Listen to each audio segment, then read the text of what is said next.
The sun was setting over the battlefield, casting a golden glow over the carnage that lay before Yudhishthira's eyes. The prince's heart was heavy with grief as he beheld his grandfather, Bhishma, lying wounded and battered on the ground. The weight of his own guilt bore down upon him, like a physical force, making it hard to breathe. The grandsire, Yudhishthira, said, his voice barely above a whisper, "I have heard all your discourses on the nature of tranquility, but I fear that I am not at peace beholding your body covered in arrows and festering with sores.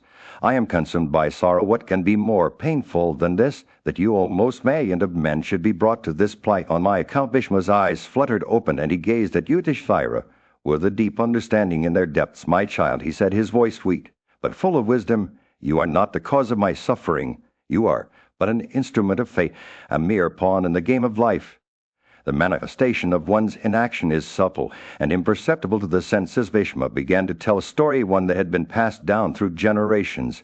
It was the tale of Gautama, an old lady who had lost her son to a serpent's bite. An angry fellow named Arjuna had come to her with the serpent in tow, demanding that she choose its fate. Gautama's words were like balm to Yudhishthira's troubled soul.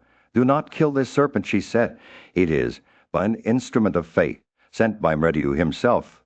If there be any sin in this, it lies with him, not the serpent." The follower was incensed, believing that he could earn great merit by killing the serpent, but Gautama stood firm. Her patience and tranquility, a beacon of hope in the face of suffering. "Forgive and release this serpent out of compassion," she said as Bhishma finished his tale. Yudhishthira felt a weight lift from his shoulders.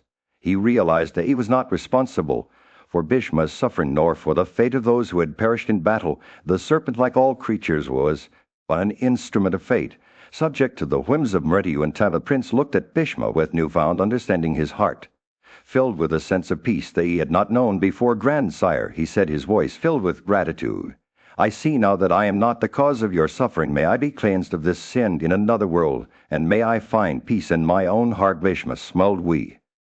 In the midst of a gathering, Yudhishthira, the eldest of the Pandavas, turned to his grandfather Bhishma and expressed his desire to hear another tale that would teach him valuable lessons about the conquest of death through virtue. Bhishma, wise and learned, smiled and began to recount an ancient story. The story started with Ikshvaku, a king renowned for his strength and courage, who had 100 sons. Among them was Desaswa, the 10th son, who ruled over Maesmatai with wisdom and justice. His son Mahabharat was known for his devotion to truth, charity, and devotion. He studied the Vedas and the science of arms, becoming a skilled warrior. Mahabharat's son, the ultimate, was blessed with good fortune, power, and strength. He ruled over the earth with kindness and generosity. His son Suvira was a devout and pious king who possessed wealth like Indra, the lord of the gods. Suvira's son Sudarjaya was an invincible warrior and one of the best fighters in the world. Duryodhana, the grandson of Sudarjaya, was a great monarch with a body as strong as Indra's. He ruled over his kingdom with valor, kindness, and wisdom. His cities were filled with riches, games, cattle, and grain, and his people lived without poverty or disease. Duryodhana performed sacrifices, was self-controlled, intelligent, and devoted to Brahmanas. And true, the king had a beautiful daughter named Sudarsana, who was as lovely as the full moon. Agni, the god of fire himself, courted her, taking the shape of a Brahmana. However, Duryodhana refused to give his daughter in marriage to a poor and low-ranking man. Agni, displeased, vanished from the sacrifice. A king, grief-stricken, asked the Brahmanas to investigate the reason for Agni's disappearance. The Brahmanas, restraining their speech, sought the protection of the god of fire. Agni appeared before them, resplendent as the autumnal sun, and said he sought Sudarsana's hand in marriage. Duryodhana, delighted at heart, agreed to the union.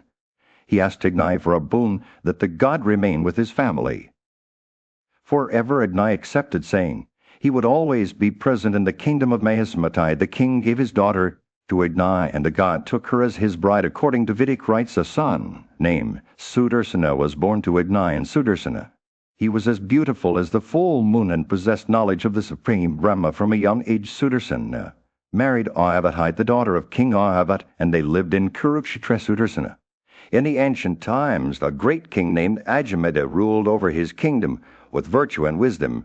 He was known for performing many sacrifices, and was revered by all as one of the best virtuous men. His son King John was equally renowned for his greatness. Genga, the daughter of this noble prince, was a beauty like no other on earth. Genga's brother Duwippa was a mighty king who had many sons, including the great royal sage Valakaswa. Valakaswa's son Valaba was considered to be a second embodiment of Dharma. Himself, his son Chisaka, shone like the thousand-eyed Indra with his glory, and virtue. King Gadai, a descendant of this noble lineage, was childless. Despite his great devotion to the gods, he sought the blessings of the forest, hoping to have a son born unto him. And indeed a daughter was born to him while he lived in the wilderness. She was named Satyavati, and was as beautiful as the dawn. Illustrious Richeka, a sage from the Prig lineage, heard about Satyavati's beauty and sought her hand in marriage. However, King Gadai did not consider Richeka worthy of his daughter due to his poverty. Yet, when Richeka asked for a dower, the king proposed an unusual request. He wanted 1,000 horses with one ear black, each as swift as the wind, and shining like the moon. Richeka, determined to win Satyavati's hand, beseeched the god Varuna, who granted him the horses. These magnificent steeds arose from the waters of Ganga near Kenikabja, a place that would forever be known as Aswatartha due to this miraculous event. Richeka gave these horses to King Gadai, and in return he married Satyavati. The princess was overjoyed at finding herself wedded to a Brahmana sage like Richeka. However, her mother Ganga had other desires. For their family's future, she asked Satyavati to secure a boon from Richeka, hoping that he would grant her the birth of a son. Richeka, pleased with Satyavati's devotion, assured her that she would soon give birth to a virtuous son. He also prophesied that Satyavati herself would bear a mighty and glorious son who would perpetuate his lineage. To achieve this, Richeka instructed them to bathe in their season, embracing a peepal tree and a fig tree respectively, and partake of the sacrificial offerings consecrated with him. Satyavati's mother convinced her daughter to swap the cherished sacrificial offerings prescribed for each of them. Satyavati took the one meant for her mother, while her mother took the one meant for her. However, Richeka soon discovered, in the presence of Yudhishthira, Bhishma began to recount an ancient legend that would illustrate the merits of compassion and the characteristics of devout man. The story unfolded in a vast forest, where a fowler, armed with poisoned arrows, had ventured out in search of antelopes. As he chased after them, his arrow missed its mark and pierced a mighty tree. Instead, the tree, wounded by the poisonous dart, began to wither away, shedding its leaves and fruits. A para that had made the tree its home for years remained steadfast, refusing to leave even in the face of starvation and sorrow. Indra, observing this scene, was struck by wonder at the parrot's extraordinary resolution and kindness. Assuming the form of a Brahmana, Indra descended upon the earth and approached the parrot. Osuka, he said, the granddaughter of Daksha has become blessed by having you as her offspring. I ask you, for what reason do you not leave this withered tree? The parrot, recognizing Indra's divine presence, bowed in reverence. I have recognized you by the merit of my austere penances, Sukha replied. Humbly, Indra was pleased and praised the parrot's wisdom. However, he still inquired about the reason behind Sukha's affection for the tree. This tree is withered, without leaves or fruits, and unfit to be a refuge for birds. Indra said, why do you cling to it? There are numerous other fine trees in this forest that you can choose freely. Sukha heaved a deep sigh and sorrowfully replied, O consort of Sakai and chief of the gods, the ordinances of the deities are always to be obeyed. I will explain the reason behind my actions within this tree. I was born, and here I acquired all the good traits of my character. It protected me from my enemies in infancy. O sinless one, why do you tamper with the principle of my conduct in life? Kindliness of feeling is the great test of virtue amongst the good, and this compassionate and human feeling is the source of perennial felicity to the virtuous. Indra was pleased with Sukha's well-meant words and said, I am gratified with your human and compassionate disposition. Do you ask a boon of me? The parrot craved a boon, saying, let this tree revive. Indra, well pleased, caused the tree to be quickly sprinkled over with nectar. The tree revived, attained exquisite grandeur through Sukha's penances, and the parrot obtained the companionship of Indra at the close of his life. Thus, Bhishma concluded, people attain all the objects of their desire by communion and companionship with the pious, just as the tree died through its companionship with the parrot. In the midst of a grand assembly, Yudhishthira, the wise and just king, sought the counsel of Bhishma, the venerable sage with a curious mind and a thirst for knowledge. He asked Which is more powerful, exertion or destiny? Vishma's eyes sparkled with wisdom as he began to narrate an ancient tale that would shed light on this eternal question. He spoke of Vasishtha, the revered sage, who had once sought guidance from Brahma, the creator of the universe. Vasishtha and Brahma sat under a tree. Surrounded by the soothing sounds of nature, the air was filled with the sweet scent of blooming flowers. As they engaged in a profound conversation, Vasishtha asked Almighty Brahma, "What is the source of our actions? Is it the karma we accumulate in this life, or the destiny that shapes our fate?" Brahma's response was like a gentle breeze on a summer day, soothing and illuminating. He said, "Nothing comes into existence without seed. The soil may be tilled, but without seeds it remains barren, good or bad.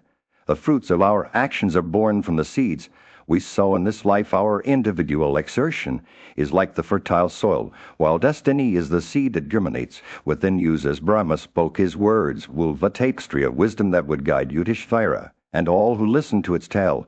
He explained how our actions, good or bad, bear fruit in this life, and the next a man's powers, if properly exerted, follow his destiny. But destiny alone is incapable of conferring any good.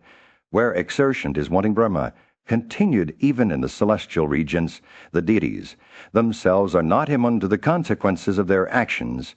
They may try to thwart the acts of others, but ultimately they must face the repercussions of their karma. Destiny may initiate all karma, but it cannot avert its own influence. Sees Bhishma concluded his tale.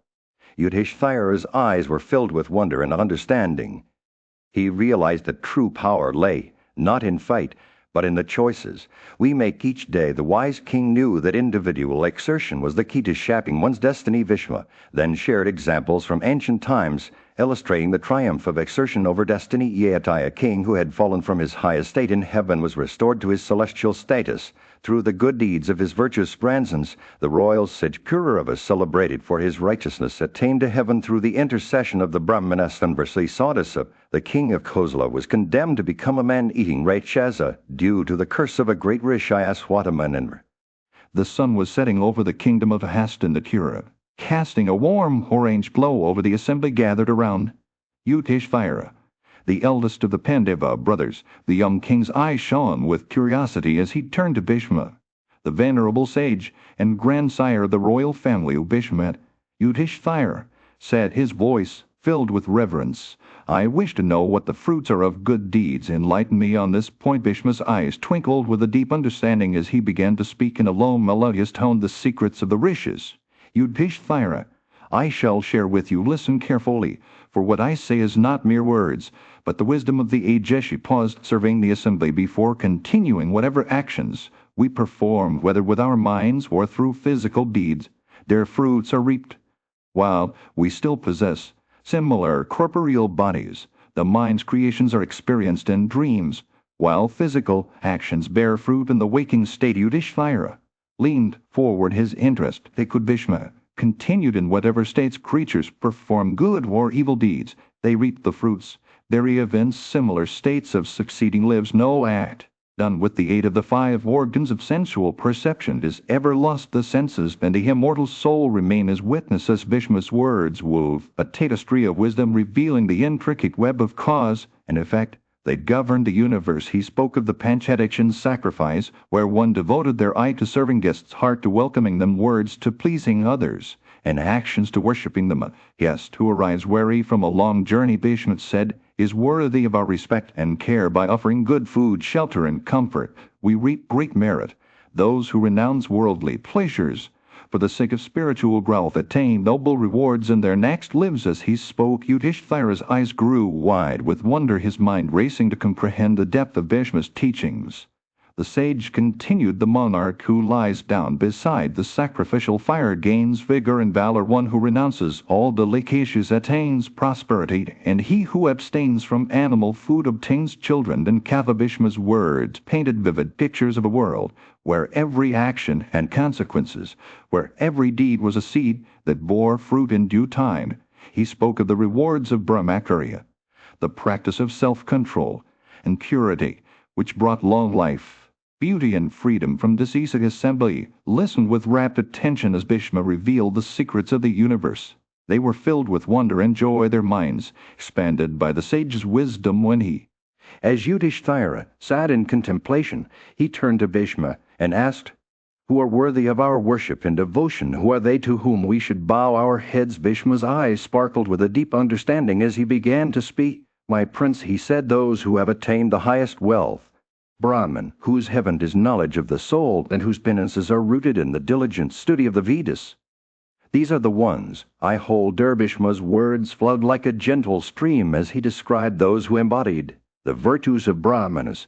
They are well trained in various branches of knowledge, self-controlled, mild-spoken, and conversant with the scriptures. He said their words are like flights of swans, auspicious, agreeable, excellent, and well-pronounced. Bhishma's heart swelled with affection as he spoke of those who listened to the wise words uttered by Brahmanas in assemblies or courts, and were respected by all. As Yudhishthira listened intently, Bhishma shared his own personal devotion to the Brahmanas. "If I had been a humble Brahmana," he said with a hint of humility, "I would have regarded myself as great, but as one born in a good Brahmana family and devoted to penances and learning.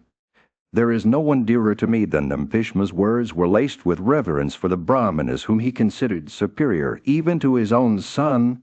Yudhishthira, Bhishma continued, "A woman's duty is to her husband, who is her deity and ultimate goal. Just as a wife looks up to her husband, so too should Kshatriyas respect the Brahmanas, for among them the Brahmanas are superior." He emphasized that the Brahmanas should be protected like sons and worshipped like sires or preceptors, treated with reverence, even as one would approach sacrificial fires. As Bhishma's discourse came to a close, he imparted a final lesson. One should always fear two things, energy and penances. He said both have swift consequences, but the superiority of penances lies in their ability to conquer wrath. For Brahmanas endued with penances can slay even the most powerful foe. Bhishma concluded by urging Yudhishthira to protect the Vedas and the Brahmanas as a herdsman guards his flock. In the silence that followed, Yudhishthira's eyes shone with understanding. He knew that he had learned something profound from Bhishma, a lesson about the sacred duty of honoring and protecting those who embody the highest virtues, the Brahmanas. In the presence of his grandfather Bhishma, Yudhishthira, the eldest Pandava prince, sought guidance on a matter that weighed heavily on his mind. "Grandsire," he said, "I have often seen men who promise to give gifts to Brahmanas, but fail to do so. What becomes of them? Tell me, O revered one, what is the duty in this regard?" Bhishma's eyes gleamed with wisdom as he began to speak. "Those who break their promises and fail to give, no matter how small or large the gift may be, suffer a fate worse than any other." He paused, his voice taking on the somber tone. "Their hopes, like those of a eunuch seeking progeny, wither away and become fruitless. All their good deeds, libations, gifts, and penances are reduced to nothingness." Yudhishthira's curiosity was piqued, and he leaned forward, eager to learn more. Bhishma continued, "Scriptural scholars agree that such a person can only be cleansed by giving away 1,000 horses with dark ears." He then shared an ancient tale of a jackal and an ape, two friends who had lived as humans in a past life. A story went that the jackal, having promised to give a gift to a Brahmana, but failing to do so, was now forced to eat putrid animal carcasses at a crematorium.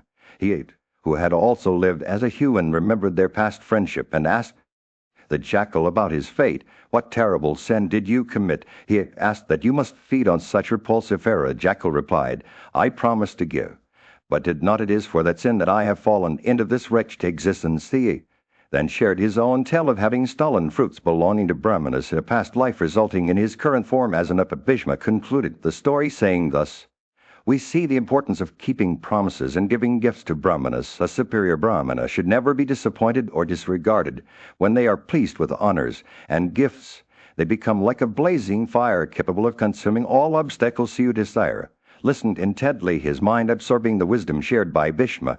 He asked no further questions, but seemed to understand the gravity of the matter. "Grandsire," he said, "finally, I will remember your words and strive to keep my promises." In the sacred forest of Himavat, a group of wise sages dwelled in an asylum adorned with diverse trees and plants. The air was filled with the chanting of Vedas and mantras as the inhabitants practiced their spiritual disciplines. Among them were Brahmacarans, Brahmanas, and ascetics who had undergone Diksha, living simple lives of penance. One day a compassionate Sivra named Cedra, ventured into this asylum, seeking to learn from the wise sages. He was honored by all the ascetics, who marveled at his eagerness to follow their path. The Kilpatai, the head man of the group, recognized Sedra's sincerity and told him that while he could not join them in their renunci practices, he could stay with them as a servant. However, Sidra was determined to follow the spiritual path. He built a small hut at a distance from the asylum and began to live a life of rigid observances and vows. He abstained from speech, performed ablutions thrice a day, observed other vows regarding food, and sleep made sacrifices to the deities and poured libations on the sacrificial fire. As time passed, an ascetic Rishi came to visit Sidra's hermitage. The two conversed about various subjects, and the Rishi noticed that Sidra had set up a Rishi seat towards the south with his head turned to the west. This was against the ordinance, and the Rishi gently corrected Sidra, instructing him on how to properly perform the Sraddha of Sidra. Followed the Rishi's directions, receiving guidance on every aspect of the ceremony. After completing the rites in honor of the Pitras, the Rishi departed, leaving Sidra to continue his spiritual journey for a long time. Sidra practiced his penances and vows, eventually meeting his death. In those which, however, due to the merit he acquired through his practices, Sidra was reborn into the family of a great king. He grew up to become possessed of great splendor, while the Rishi who had instructed him in the Sraddha rites took birth in the family of a priest. Both men began to grow and acquire great knowledge in their respective fields. The Brahmana reborn from the Rishi became well versed in the Vedas, Atharvans, and other sacred texts. He mastered the Sankhya, philosophy, and excelled in astrology and astronomy. Meanwhile, Sidra, now a prince, grew up with great wisdom and knowledge, eventually becoming a just ruler. Later, both men met again without knowing their past lives. The Brahmana, now an accomplished scholar, was invited to share his knowledge with the king's court. Sidra, now a wise and compassionate ruler, listened intently as the Brahmana spoke about the importance of spiritual practices and the pursuit of knowledge. They converse. In the midst of a lively gathering at Hastinapura, Yudhishthira, the eldest of the Pandavas, sought the counsel of his wise grandsire Bhishma. With curiosity etched on his face, he asked, "Tell me, O venerable one, where does the goddess of prosperity, Lakshma, reside, in a person or a woman?" Bhishma's eyes sparkled with memories as he began to narrate an insight, and from his past, I recall a conversation I had with Rukmini, the beautiful princess and mother of Pradyumna, who bore the Makara symbol on her banner. She was seated beside Krishna, the divine prince, when she asked Lakshmi, "Who are those beings you favor and bless, and who do you not bestow your kindness upon?" Lakshmi, with a face as radiant as the moon, smiled graciously at Rukmini's question. "I reside in one who is eloquent, active, and attentive to their duties," she replied. "One who is free from wrath, grateful and self-controlled, and whose heart is filled with compassion for all living beings. I do not dwell in those who are careless, unbelieving, or lustful, nor in those who use harsh words, steal, or harbor malice towards their elders." Rukmini's eyes widened as she listened to Lakshmi's words. "And what about women?" she asked. "Who among them do you bless with your presence?" Lakshmi's smile grew wider. "I reside in women who are devoted to truth and sincerity, who worship the deities, and who attend to their household duties with care. I also dwell in those women who are truthful, beautiful, and blessed with all virtues. But I avoid those women who are unclean, impure, or fond of disputes and quarrels." As Lakshmi spoke, Bhishma's eyes seemed to gaze into the distance, recalling the countless times he had witnessed her presence in various forms.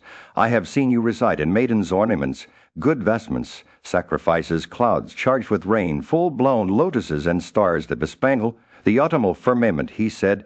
"You also dwell in elephants' cup-pens, good seats, lakes adorned with full-blown lotuses, and rivers that babble sweetly in their course." Yudhishthira's eye shone with understanding as he listened to Bhishma's words. He realized that Lakshmi's presence was not limited to physical forms, but could be found in the hearts of those who embodied her qualities. Finally, Bhishma concluded his tale by saying, "Lakshmi resides in Narayana, the divine one, in whom righteousness, devotion to Brahmanas, and agreeableness are ever present, and it is he who best." In the court of King Yudhishthira, a question arose about which gender derives greater pleasure from an active union. The king sought the counsel of Bhishma, who shared an ancient narrative to illustrate the point. In days of yore there lived a righteous king named Anusasana, renowned for his wisdom and virtue. He was childless, and to obtain offspring, he performed the Agnishtha sacrifice, which is revered by men, but disliked by Indra, the chief of the celestials. Despite Indra's disapproval, the sacrifice brought 100 sons to Bang Aswana one day. While on a hunting expedition, Bang Aswana was stupefied by Indra and lost his way in a thick forest afflicted with thirst and hunger. He stumbled upon a beautiful lake and plunged into its waters. For purification, to his astonishment, he found himself transformed into a woman overwhelmed with shame and confusion. Bang Aswana struggled to comprehend the change in his form. He wondered how he would return to his capital Care, or his kingdom, and explain his transformation to his sons, wives, and subjects. As a woman, he felt vulnerable and uncertain about mounting his horse again. Bang Aswana returned to his capital, where his transformed state amazed all who saw him, summoning his spouses, counselors, and children. He entrusted them with the kingdom's care, saying he would retire to the forest. There in an ascetic's retreat he gave birth to a century of sons. As a woman, upon returning to his capital, Bang Aswana introduced his new children to his original offspring, urging them to share the kingdom and rule together as brothers. The chief of the celestials, Indra, observing this harmony, began to reflect on the consequences of transforming the king into a woman. He realized that he had inadvertently done good instead of harm. Indra assumed the form of a Brahmana and visited the capital, where he discovered the two groups of children living together in peace to sow discord. He reminded them that even the gods and Azures, born from the same father, Kasyapa, quarreled over sovereignty. Indra whispered to the princes that they should not remain at peace with each other, and his words sowed seeds of discord. The two groups of children soon clashed in battle, and Bang Aswana's original sons were slain by time. The king, now an ascetic woman, was consumed by grief and poured out her lamentations. Indra, still disguised as a Brahmana, appeared before her and asked about her sorrow. Bang Aswana recounted her tale of transformation from being a man to bearing 100 sons. As a woman in the ascetic's retreat, she confessed that she had performed the Adnishtuta sacrifice without invoking Indra's honor-causing. In the midst of a wise discussion, Yudhishthira, the righteous king, posed a profound question to Bhishma, the venerable sage.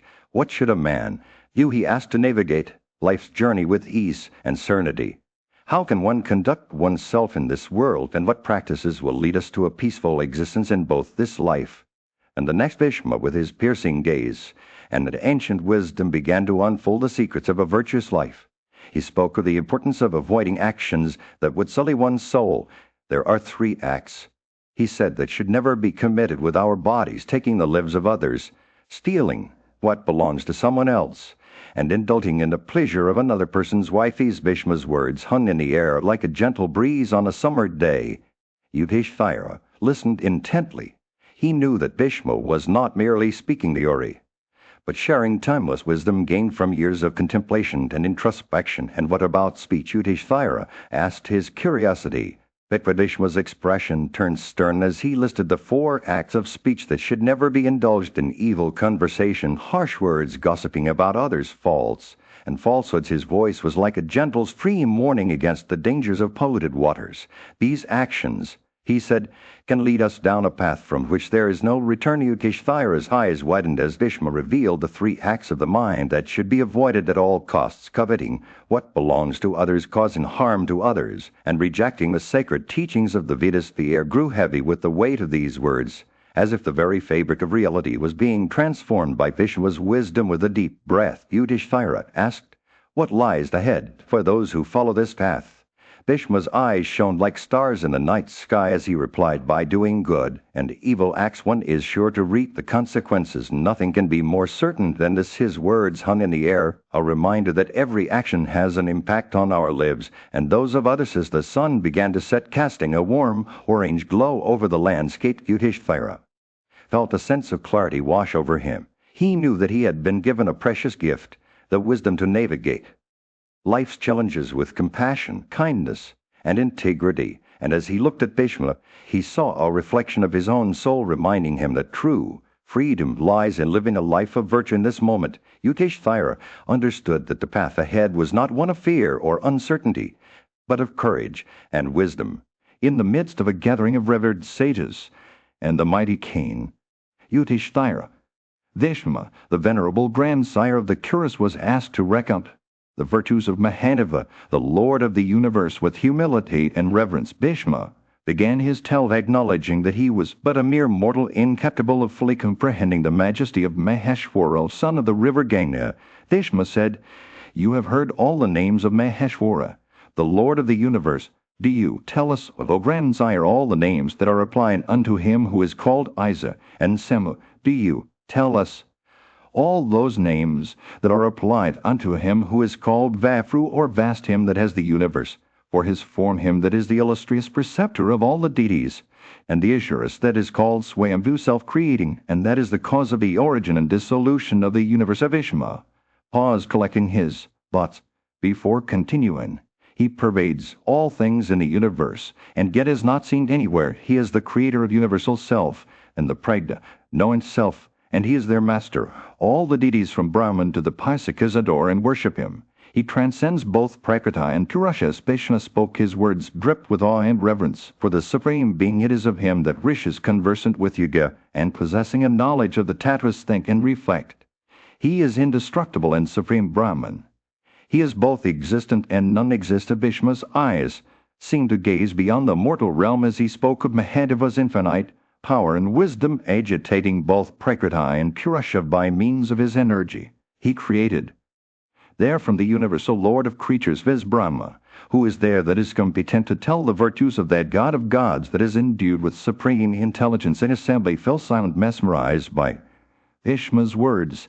It was as if they were transported to a realm beyond time and space, where the majesty of Maheshwara reigned supreme. Vasudeva, the great Lord Krishna, rose from his seat, his eyes shining with devotion. I am but a mere mortal, he said, and yet I have been blessed to behold the glory of Mahadeva in my penances in the retreat of Vedarai. I saw him with my own eyes. Bhishma nodded in agreement. Only Narayana, son, that bearer of the discus and the mask, can comprehend Mahadeva. He is without deterioration.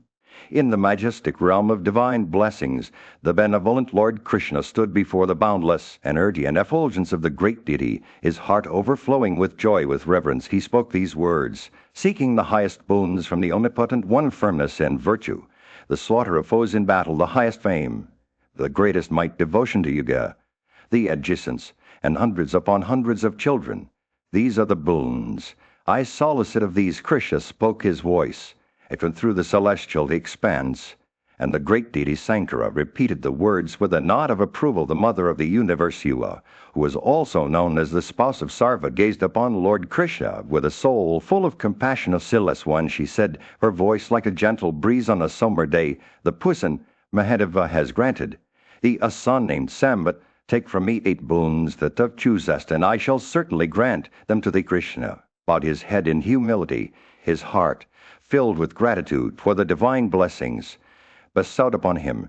He spoke these words to you. I solicit from thee none anger against the Brahmanas, the grace of my father, 100 sons, the highest enjoyments, love for my family, the grace of my mother, the attainment of tranquility and peace and cleverness in every actuous response was like a gentle shower of blessings. It shall be even so, although that art possessed of prowess and puissance equal to that of a celestial.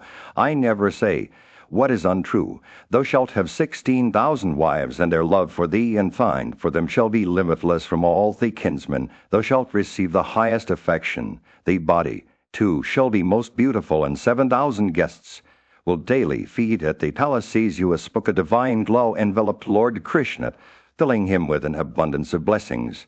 A great god and goddess Sankara and you granted their boons to Krishna, disappearing into the celestial realm along with their Ganas, leaving behind a trail of wonder. And Vasudeva, the elder brother of Vema, stood before Upamanyu, a Brahmana of great energy, and recounted the tale of his divine blessings. Having thus granted me boons, Vasudeva said, both the god and goddess disappeared there, and then with their Ganas of Upamanyu listened in reverence, his heart filled with devotion to the great deity Sarva. He spoke these words, there is no deity like Sarva. There is no end or refuge like Sarva. There is none that can give so many or such high boons. There is none that equal him in battles. Upamanyu finished speaking his sense. In the ancient days of the Kreta age, there lived a revered rishi named Tandai, who was celebrated for his unwavering devotion to the great god Shiva. For 10,000 years, Tandai meditated upon the divine being, using the power of Yuga to purify his heart and mind. His dedication was so intense that it finally caught the attention of the Supreme. So lone day as Tandai sat in contemplation. he suddenly beheld the majestic form of Shiva before him. Filled with wonder and awe, Tandai began to praise the Lord in a series of hymns, extolling his virtues and attributes. He described Shiva as the holiest of holies, the refuge of all beings, and the giver of blessings. Tandai acknowledged that even the gods, including Brahma, Vishnu, and Indra, were unable to comprehend the true nature of Shiva. As he gazed upon the Lord's radiant form, Tandai realized that everything in the universe emanated from him. He saw that Shiva was the origin of all creation, and that his presence pervaded every aspect of existence. The Rishi understood that Shiva was beyond human comprehension. Yet at the same time he could be known through devotion and self-purification. Tandai's heart overflowed with gratitude as he beheld the Lord's majesty.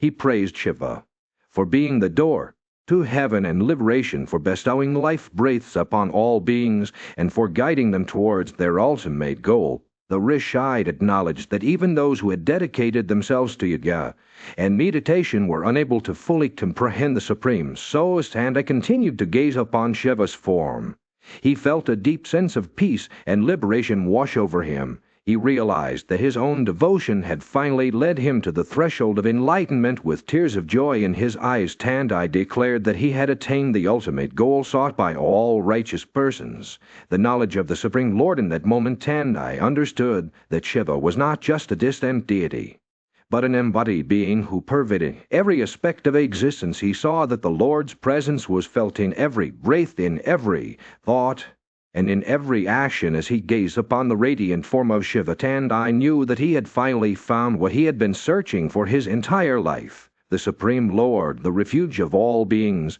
and the source of all existence. The sun had just risen over the tranquil landscape, casting a warm glow over the serene surroundings. Vasudeva stood before Yudhishthira, his eyes shining with devotion as he began to speak. "Concentrate your mind, O Yudhishthira," Vasudeva said, his voice filled with reverence. "The great Rishi Upamanyu has taught me the sacred names of Mahadeva, which have been passed down through generations." Upamanyu himself appeared before them, his hands joined together in reverence as he began to recite the names. "I shall adore the great deity who deserves the adorations of all creatures." Upamanyu said, his voice filled with awe, "I shall utter those names that are celebrated over all the worlds, which have been spoken by the grandsire Brahma, the Rishis, and the Vedas." As he spoke, Upamanyu's eyes seemed to gaze into the distance, as if beholding the very essence of Mahadeva. His voice grew more intense, filled with devotion. "Those names that I shall recite are extracted from the 10,000 names uttered by Brahma himself," Upamanyu said. "They represent the essence of those names, just as he is extracted from curds or honey is extracted from flowers." Yudhishthira listened intently, his mind absorbing the sacred words. Like a sponge, Vasudeva stood beside him, his eyes closed in devotion. "These names are capable of cleansing every sin," Upamanyu continued. "They possess the same merit as the 4 Vedas. They should be comprehended with attention by spiritual aspirants and engraved on the memory." As Upamanyu spoke, a sense of reverence filled the air. The very atmosphere seemed to vibrate with devotion unto him that has no faith. Upamanyu warned, "Unto him that is an unbeliever, unto him that has not subjugated his soul, it should never be communicated." Yudhishthira's eyes widened in understanding as he grasped the significance of the words. Vasudeva nodded in agreement, his face filled with devotion. "This abstract of names," Upamanyu said, "finally is looked upon as yoga. It is the highest object of meditation. It should be constantly recited as jikyo, the deep breath." Upamanyu began to recite the 1,008 names of Mahadeva, his voice rising and falling in a cadence that seemed to match the rhythm of the universe. "Thou art immobile," Upamanyu said. "Thou art fixed, thou art puissant, thou art terrible, thou art formless, thou art boon-giving, thou art superior." As he spoke, Yudhishthira's eyes seemed to expand with wonder, as if beholding in the presence of the wise Yudhishthira, the great Yujin. Krishna spoke with reverence. "O son," he said, "I have a gift for you. Recite this hymn consisting of the 1,008 names of Mahadeva, and Sarva will be pleased with you." Krishna's eyes sparkled, and as he continued, "You see, I once practiced severe austerities on the mountains of Meru seeking a son. This very hymn was recited by me then, and as its reward I obtained all my desires." As if someone by Krishna's words, Kapil, the revered Rishi who had founded the Sankhya philosophy, stepped forward. I have adored Baba with great devotion for many lives. He said humbly, the illustrious deity was pleased and granted me knowledge that could aid in transcending rebirth. The assembly of sages nodded in reverence as Kapila spoke. Akarazurša, a dear friend of Sekra, and known as Alambanu's son, and rose to share his tale. I once sat on the mountains of Gokarna for 100 years practicing severe penances. He said, as a reward, I was granted 100 sons, all born without the intervention of woman, possessed of great splendor and free from disease and sorrow. The assembly marveled at Akarazurša's words. To speak was Valmiki, the illustrious putsage in my earlier life. He said, I was accused by ascetics of Brahmanicide during a dialectical disputation. But I sought the protection of the Celeste Aizana and was cleansed of all my sins. The assembly listened with rapt attention as Valmiki continued to magnify his son Rama. Then spoke up, I too was afflicted by the sin of Brahmanicide for having slain my brothers. He said, but I sought the protection of Mahadeva and hymned his praises. As a reward, Baba granted me a battle axe and many celestial weapons. The assembly nodded in understanding. Viswamitra, once a Kshatriya who had become a Brahmana through the grace of Mahadeva, then shared his tale. I paid my adorations to Baba with the desire of becoming a Brahmana, he said, and through his favor I succeeded in obtaining this high status. The assembly smiled in approval. Asatadevala, a wise rishi who had been cursed by Sakra, spoke next. In former days, Mahadeva kindly gave me back my merit and fame which had been destroyed. He said. The assembly nodded sympathetically as Asatadevala continued. Ritsamanda, the dear friend of Sakra, then shared his tale. I was engaged by Sakra in Rik. In the midst of a lively discussion, Yudhishthira, the eldest of the Pandava brothers, posed a question to his grandfather, Bhishma, seeking clarity on the concept of joint duties in marriage. He wondered if this notion was rooted in the teachings of the great rishis, or if it referred to the duty of begetting offspring for religious purposes, or perhaps only the pleasure that comes from union. Bhishma, sensing Yudhishthira's curiosity, began a tale from ancient times. It told the story of Ashivakra, a sage renowned for his severe penances, who sought to marry the beautiful Suprava, the daughter of Rishi Vedaniya. The rishi, aware of Ashivaka's devotion, instructed him to embark on a journey to the sacred north, where he would behold wondrous sights and ultimately be granted permission to take Suprava's hand in marriage. Ashivaka set out determined to fulfill his promise to Vedaniya. He traversed the dominions of the Lord of Treasures, crossed the majestic Himavat mountains, and arrived at a plateau inhabited by Siddhas and Charanas.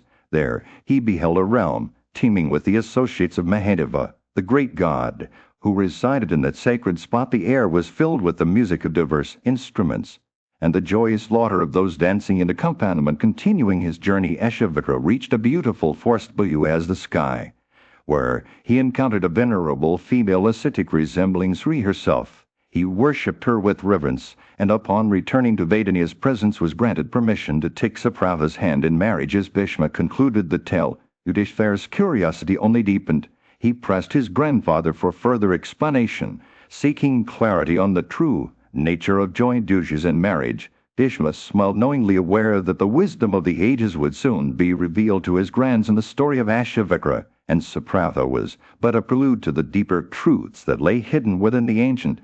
Lord Yudhishthira's inquiry had set in motion a chain of events which would ultimately lead him to understand the mysteries of marriage and the sacred duties that accompanied it. In a quiet corner of the forest, an old lady had been tending to the needs of a wise and austere rishi named Vedaniya. As the sun began to set, she brought him oil to rub his body and a piece of cloth for him to wear during his evolutions. With gentle hands she massaged every part of his body with the fragrant oil, soothing away the day's fatigues. The process of rubbing came to an end. Vedaniya rose from his seat and proceeded to the bathing area. The old lady followed closely behind her, soft hands washing him in lukewarm water that seemed almost like a warm summer breeze on a winter's night. Between a gentle touch of her hands and a soothing water, time itself seemed to stand still. When the bath was over, Vedaniya rose from his seat, startled by the realization that an entire night had passed. As he looked around, he saw the sun rising above the eastern horizon, its rays illuminating the forest floor like 1,000 tiny jewels. Amazed and confused, Vedaniya asked himself, If it was truly morning or just a trick of his mind, he then worshipped the god of 1,000 rays, and in doing so felt a sense of calm wash over him. The old lady, still by his side, prepared a meal that was as delicious as nectar itself. But despite its flavor, Vedania couldn't eat much, and soon the day passed into evening. As the sun began to set once more, the old lady gently asked him to retire. For the night an excellent bed had been prepared for the Rishai. While she lay down on another nearby, as midnight approached, the lady quietly got up from her own bed and made her way to Vedania. She climbed into his bed beside him, and in doing so stirred a deep sense of unease within the wise man, for he knew that as a Brahmana it was not right for him to engage in any kind of intimacy with one who was already married. The lady, however, seemed oblivious to Vedania's reservations. She leaned over him, her eyes shining with desire, and began to speak words that were both tender and alluring.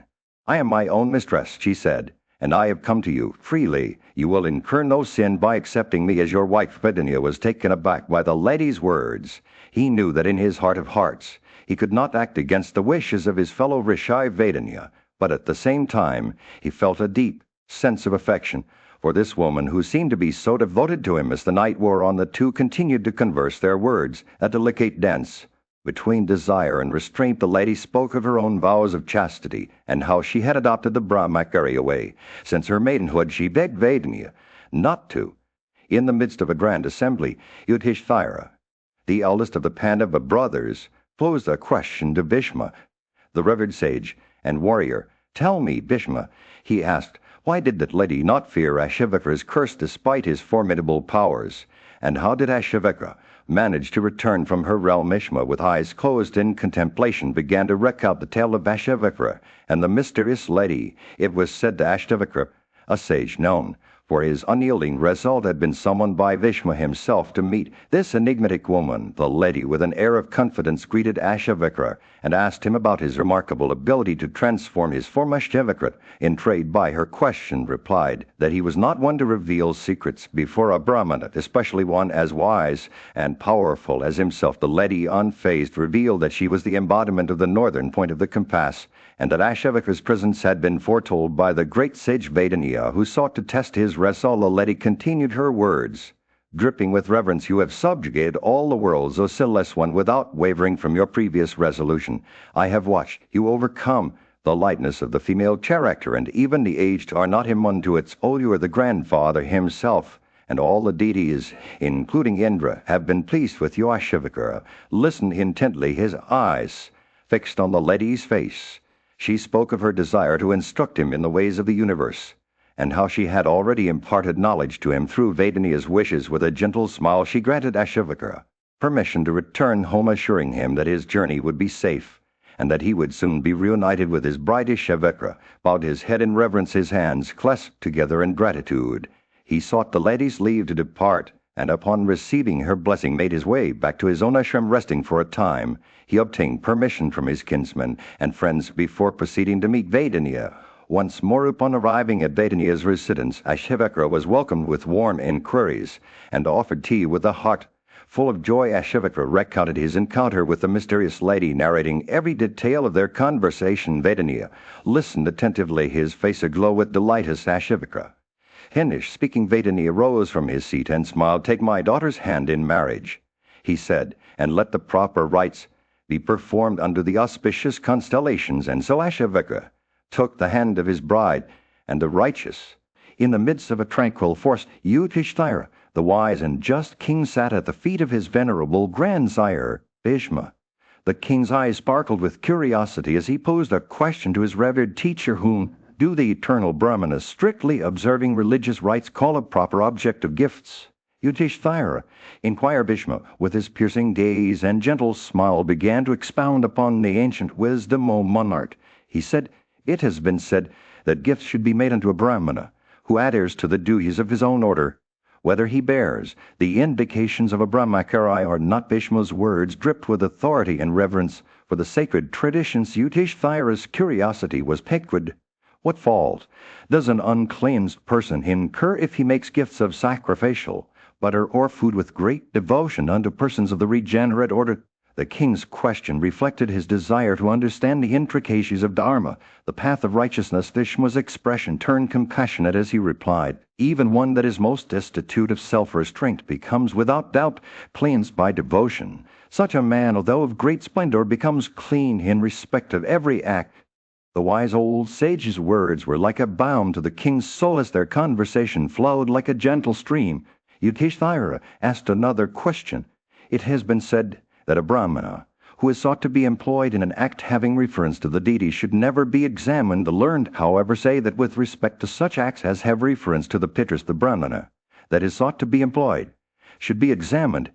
Vishnu's eyes twinkled as he explained the subtle distinction. The king pressed on, seeking guidance from his venerable teacher. "Why are there 5 regarded as proper persons?" Yudhishthira asked. Bhishma smiled, and with a wave of his hand he began to recount the opinions of 4 mighty sages. The goddess Earth, Rishi, Kasyapa, Agni, and Markandeya. As the sun dipped below the horizon, casting a warm orange glow over the forest, Yudhishthira's questions continued. Bhishma answered each one with wisdom and compassion, illuminating the path of righteousness, like a beacon in the darkness. Finally, as the stars began to twinkle in the evening sky, Yudhishthira asked about the highest kind of purity. Bhishma's eyes shone with a deep understanding as he replied, "Abstention from honey and meat is even superior to brahmacharya. Righteousness consists in keeping within boundaries or in self-restraint the best." The sun was setting over the kingdom, casting a warm orange glow over the assembly gathered before Yudhishthira. The young king's eyes shone with eagerness as he turned to his grandsire, Bhishma, and asked for guidance on the sacred rituals of Sraddhas. "Tell me, O grandsire," Yudhishthira said, "what are the ordinances that have been laid down by the acts touching the deities and our ancestors? How shall we honor them with gifts and offerings?" Bhishma's eyes twinkled as he began to speak. "My dear grandson, before performing any act related to the deities or our ancestors, one must first purify themselves through baths and other rituals.